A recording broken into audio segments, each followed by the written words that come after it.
New at 10, some of the most vulnerable children in North Alabama are victims of the very same agency they're supposed to protect them. The I-Team started digging into this couple's history after Florence police arrested them in March.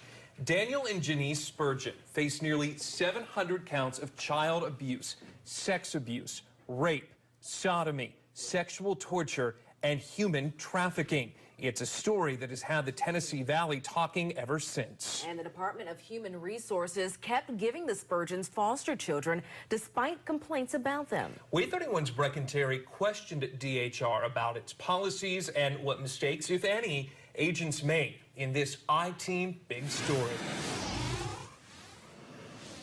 I can't speak directly to that. Barry Spear deflected almost every question I asked about the Spurgeon case. The public information officer for Alabama's Department of Human Resources cited the lack of information he provided on confidentiality laws. It's not our interest to protect the parents, but we're protecting the children, and you can't get into the information about the parents without exposing the children.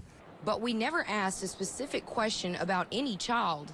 The I-Team wanted to know one thing: how many times anyone affiliated with DHR went to the Spurgeon home while they lived in Florence for 8 years. No, I can't. In that time, they racked up almost 700 criminal charges for abusing children. Through the open records law, we requested information about any complaints filed by foster children against the Spurgeons. I also asked how many times DHR officers visited the home. The law requires monthly visits. But DHR denied every request. But I found a loophole. Police in Florida arrested the Spurgeons on similar abuse charges last year. Florida court documents revealed agents there requested 317 pages of Alabama DHR documents about the Spurgeons. Take a look at what I discovered in just the outline. At least twice, DHR reviewed corporal punishment policies with the Spurgeons. One of those reviews happened in 2009. Corporal punishment is not allowed by foster parents, and if a foster parent does use corporal punishment and we're aware of it, then we'll talk with them, reestablish that rule, and if they continue to do it and don't stop, or then we'll pull their certification. Yet they continued to be foster parents. In 2010, one child complained she was only allowed to bathe once. Listen to DHR's response when I asked them about the complaint. I've seen this before, and that was a mistake in Florida, that was ever allowed to be something that was publicly available, so I can't comment on it.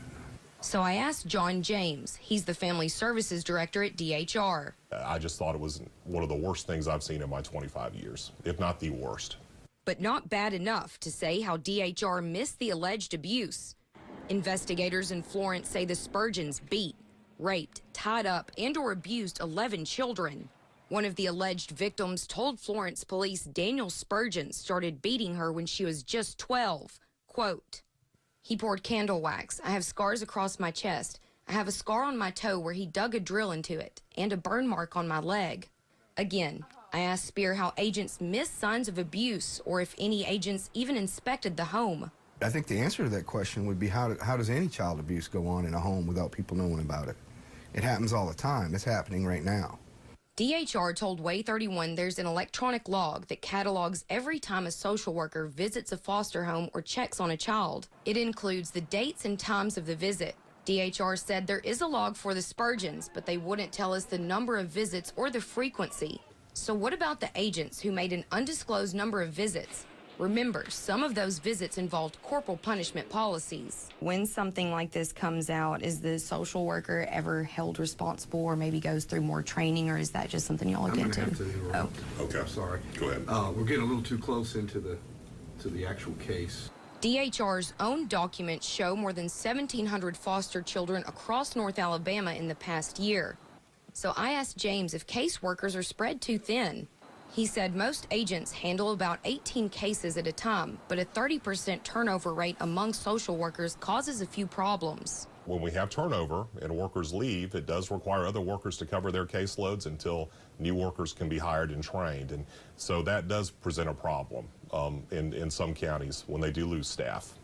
James admitted there are problems at DHR, but wouldn't give specifics when I pressed him for what, if any, changes you can expect to see. Certainly as a result of this case and the investigation and the review that we're doing to see what we could have done better or if we could have done anything better.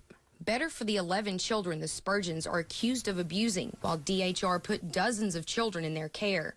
And better for the thousands of some of the most vulnerable children across Alabama. In Florence, Brecken Terry, Way 31, Hometown News. And that review is expected to take at least a month. Janice Spurgeon is being held on a $2 million bond in the Lauderdale County Detention Center. And Daniel Spurgeon is still in Florida on abuse charges there.